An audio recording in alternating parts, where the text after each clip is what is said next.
let's go back across the pond in Sanjagitu, Cambridge, England.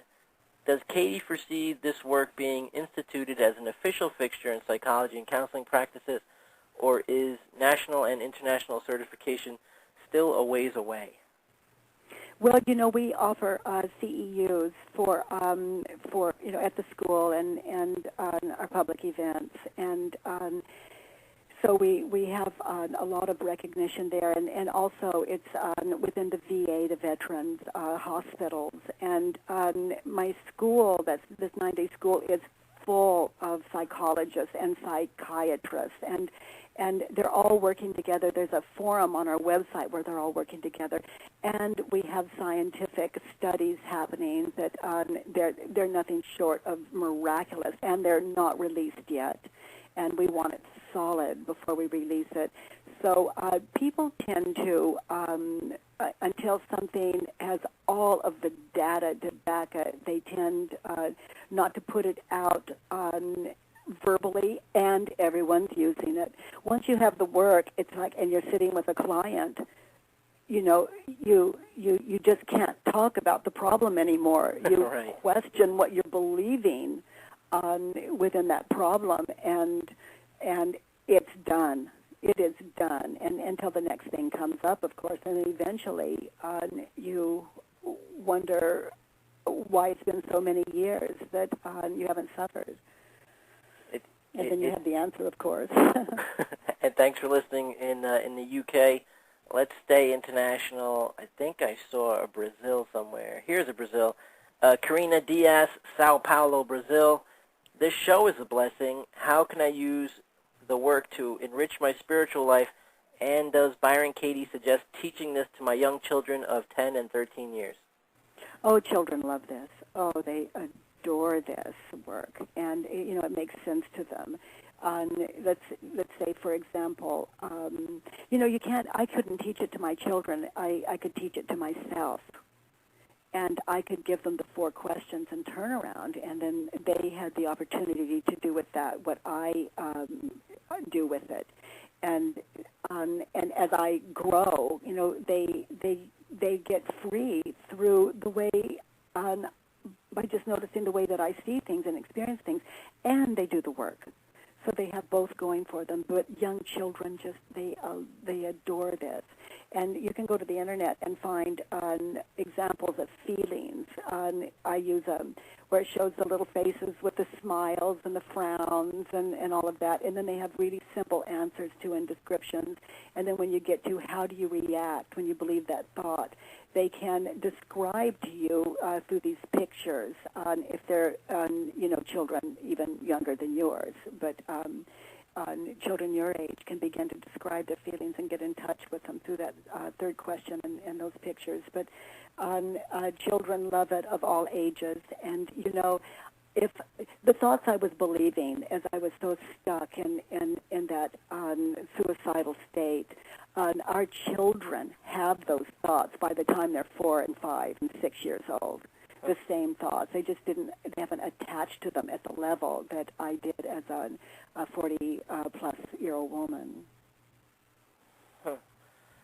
Okay, thanks for listening. In Brazil, Rich Berman of Queens, New York, and Anita Zimmer of Helena, Montana. Although on the opposite sides of the countries, you guys ask a similar question, so I'm going to paraphrase. They basically want to know how to use the work towards goal setting and career options. Well, set your goal, and then anything that you fear, anything between you and that goal that you fear, put it on paper. Everything you fear, put it on paper. Do the work with it, and then there's nothing to stop you. To live as a fearless, loving, caring human being, that's our birthright. And so, we are just really slaves to what we're believing until we question what we're believing. And there's no choice. We believe our thoughts or we question them. And as long as we innocently believe our stressful thoughts, then there is suffering and heartache, and there is no way out. There's an occasional epiphany, but we can't make those happen on purpose. But when you have the work, these 4 questions that take you back to yourself and these turnarounds, then you can have epiphanies all day long, miracles all day long. If they're not happening in my life all day long, then something is off, and I know where to go and what to do with it. I go to the work. Okay, Dara York, Cleveland, Ohio. We have a couple minutes for this one, Katie. Does living the work keep Katie from ever looking outward, like following politics, news, or even enjoying your own kids or grandkids? Or is living the work something that enhances your view on all of that?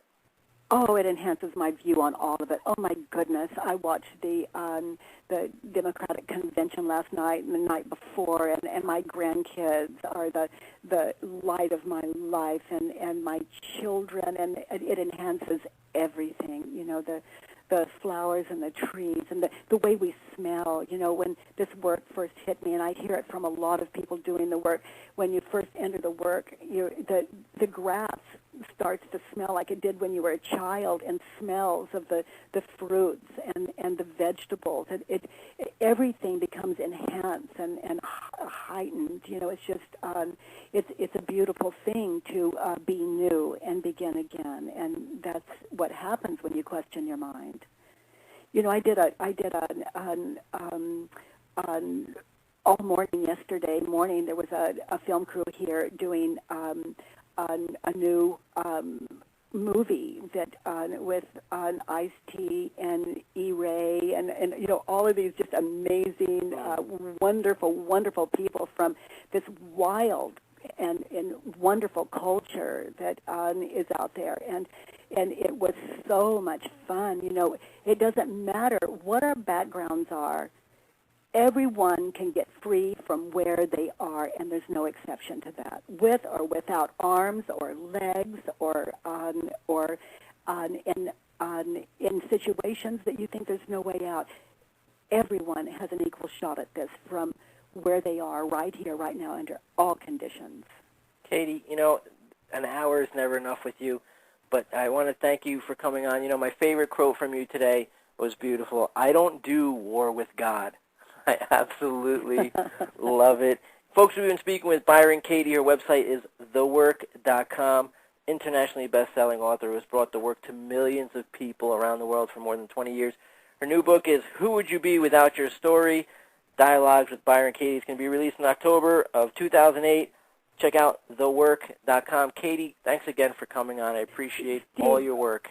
Oh, I'm so grateful to you for what you give and what you do, and your humbleness and your sense of straight up heart and right, and thank you for that.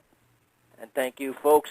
You're listening to Empowered Living, Life, the Truth, and Being Free. I'm your host, Steve Maraboli. Again, don't forget to check out Katie's stuff at thework.com. If you missed any part of this interview, the entire interview should be available for download in about 10 or 15 minutes at empoweredlivingradio.com. Again, that's empoweredlivingradio.com. As always, I'm honored to be the host of Empowered Living. Thank you for being you. Let's keep doing what we're doing. Let's keep spreading this information out there, and let's keep living it, not just talking about it, but living it. Folks, we'll see you next time. Have a great day.